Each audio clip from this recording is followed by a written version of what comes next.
পরলোকে যাব, সেদিন কিন্তু সঙ্গে যাবে শুধু এই হরি আর হরি নাম। আর সেদিন কিন্তু সঙ্গে কেউ যাবে না। যাবে বাবা? যাবে না, সঙ্গে কেউ যাবে না। তবে হ্যাঁ, সাধুগুরু বৈষ্ণবের চরণ ধুলি আর যাবে হরিনাম সংকীর্তন। আর কি দেবে? তোমার ঘাট পালঙ্গ সঙ্গে দেবে? দেবে না। যদি এই পালঙ্কে পারা ওই ছোট্ট একটা ছেঁড়া গাথা, তোমার মূল্যবান যে মাদুরটা সেটাও দেবে না, ছেঁড়া একটা তালাই দেবে। তুমি যে বড় বড় কাঁসা পিতলের গামলা করে রেখেছো, হাঁড়ি করে রেখেছো, সেগুলো দেবে না। দেবে একটা মাটির হাঁড়ি। সাততলা ধান, সাতগোলা ধান বেঁধে রেখেছো, সেটাও দেবে না। এক মুষ্টি ধান বার করে পুড়িয়ে দেবে, ওই করবে। আর তুমি যে পয়সা টাকা সংগ্রহ করে রেখেছো, সেগুলো দেবে না। যদি দেয়, বর্তমানে যে অচল পয়সা, সেগুলো ছিটাতে ছিটাতে চলে যাবে ওই খইয়ের সঙ্গে মিশিয়ে। তোমার এই সংসারটা কি জানো? সংসারটা হলো একটা চাক, মৌচাক। তোমার আমাদের শুনবেন, মৌমাছি যেমন নিজের চাকের মধ্যে মধু সংগ্রহ করে রাখে, চাকটা যখন মৌমাছির চাকটা যখন মধুতে ভরে যায়, মধুকর যারা তারা ধোঁয়া দেয় ঘুঁটো পুড়িয়ে কিংবা কাপড় পুড়িয়ে ধোঁয়া দিয়ে মাছিকে তাড়িয়ে দিয়ে মধুকে নিংড়ে বার করে নিয়ে চলে আসে। মধুকর মধু সংগ্রহ করে নিয়ে আসে। মৌমাছি কিন্তু মধুকরদের জন্য মধু সংগ্রহ করে রাখে না। কাদের জন্যে? নিজেদের জন্য। নিজের বাচ্চারা ছোট অবস্থায় বার হবে, ডিম ফুটে, হ্যাঁ, ছোট অবস্থায় বার হয়ে যখন উড়ে যেতে পারবে না, ফুলে ফুলে বনে বনে, তখন ওই ছোট বাচ্চাগুলো ওই মধু পান করে ধীরে ধীরে বড় হবে তার জন্যে। ছোট বাচ্চারা বড় হবে তার জন্যে। কিন্তু আমরা কি করি? ধোঁয়া দিয়ে মধু গেলে নিয়ে চলে আসি। মানুষ বড়ই স্বার্থপর রে, বড়ই স্বার্থপর। তাই এই দেখবেন আমার মা বাবা যারা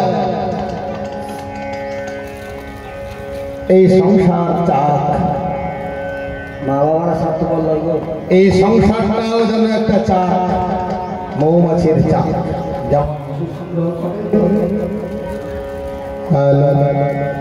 তেমনি মায়েরা বাবারা আমার এই সংসার চাকের মধ্যে মধু সংগ্রহ করে রাখে। কোন মধু? না টাকা পয়সা, ধন দৌলত, ঐশ্বর্য। কি বাবা? টাকা পয়সা, ধন দৌলত আমরা এই সংসারের মধ্যে গচ্ছিত করে রাখি, সঞ্চয় করে রাখি। যখন এই সংসারে থাকে ঐশ্বর্য রূপ, ধন দৌলত রূপ মধু অনেক হয়ে যাবে। মধুবার যেমন চাকের কাছে গিয়ে ধোঁয়া দিয়ে মাছি উড়িয়ে দিয়ে মধু সংগ্রহ করে নিয়ে এসেছে, আমাদের সংসারে থেকে যখন মধু হয়ে যাবে, ওই শব্দ সমুদ্র মধু যখন অনেক হয়ে যাবে, তখন পশ্চাতে যারা আছে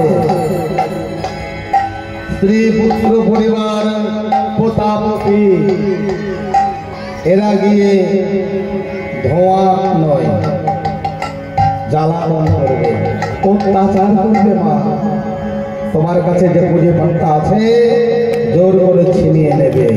শেষের দিনে তোমার আর কিছুই বলার থাকবে না। কেন? তোমার আর শরীরে বল নাই, তোমার কর্ম ক্ষমতা নাই, তোমার আর বলার আর কিছুই থাকবে না।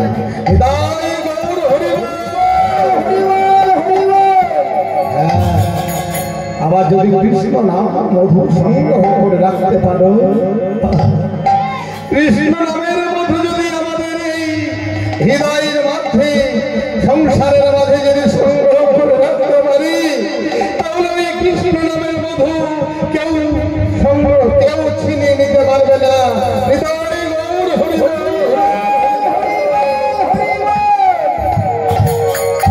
তাহলে কৃষ্ণ নামের মধু সংগ্রহ করো, দেখবে তাহলে সেই মধুসূদনের সন্ধান পাবে, নইলে আমাদের আসা যাওয়া সব সার হয়ে যাবে।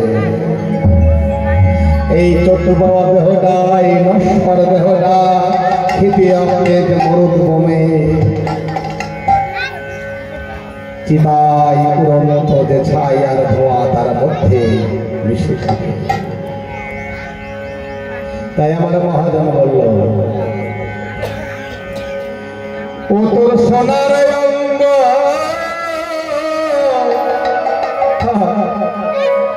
হবে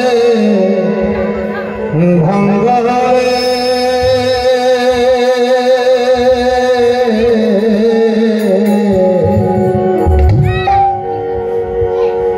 ও তুই পরে হবে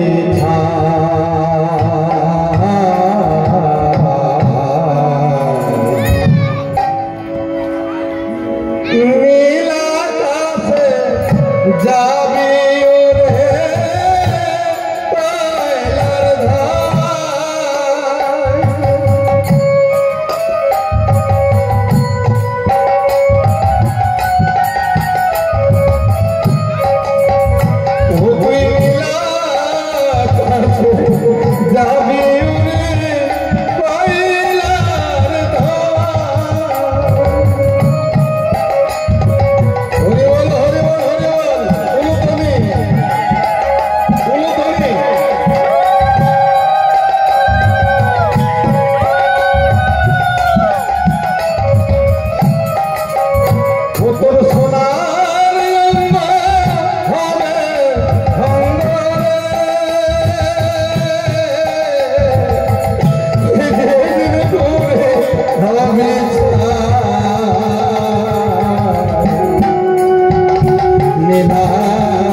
যেদিন নীল আকাশে কয়লার আগুনে পুড়ে ছাই হয়ে যাবে, আকাশের মধ্যে ধোঁয়ার মধ্যে শুধু মিশে যাবে।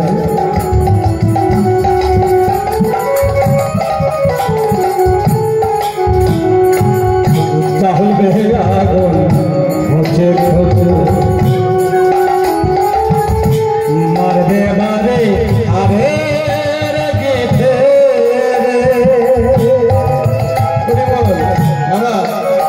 দেখবেন শ্মশানে যখন আগুনের মধ্যে ফেলে দেয় না, চিতায় ফেলে দেয়,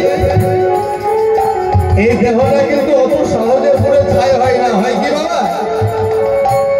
ওই বাঁশের মাথা, কাঁচা বাঁশের মাথায় নিয়ে যায়, ওই কাঁচা বাঁশগুলো মাথা থেকে খুলে দেখবেন ওই মরা দেহটা খুঁচে খুঁচে খুঁচে খুঁচে কালি ছিটিয়ে যায়, আর ওই দেহটা চলতে থাকে।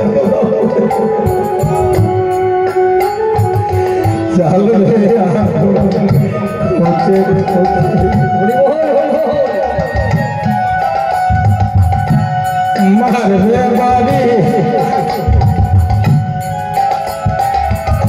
মারবে বাড়ি হারে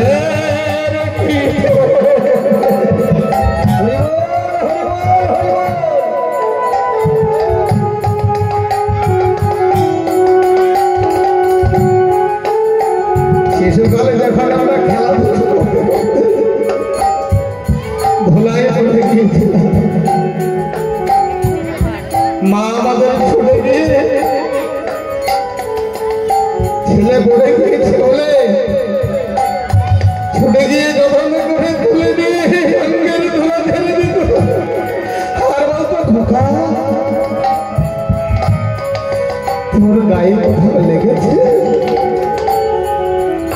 তোর গায়ে তো ভালো ব্যথা লাগেনি এই বলে মা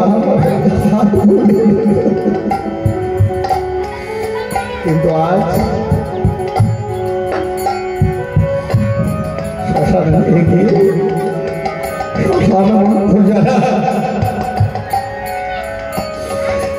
জাল में आगो হচ্ছে মারবে বারে আরে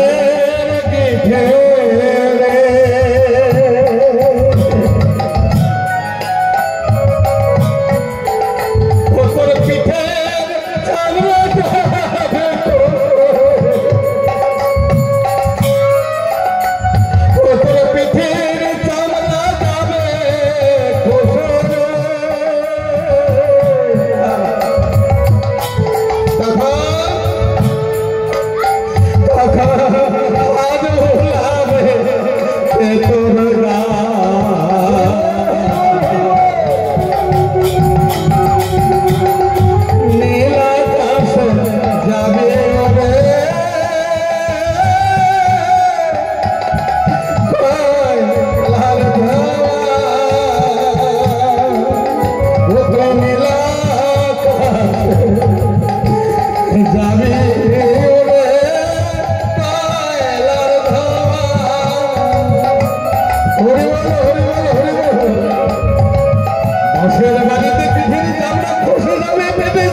শ্মশান বন্ধু যারা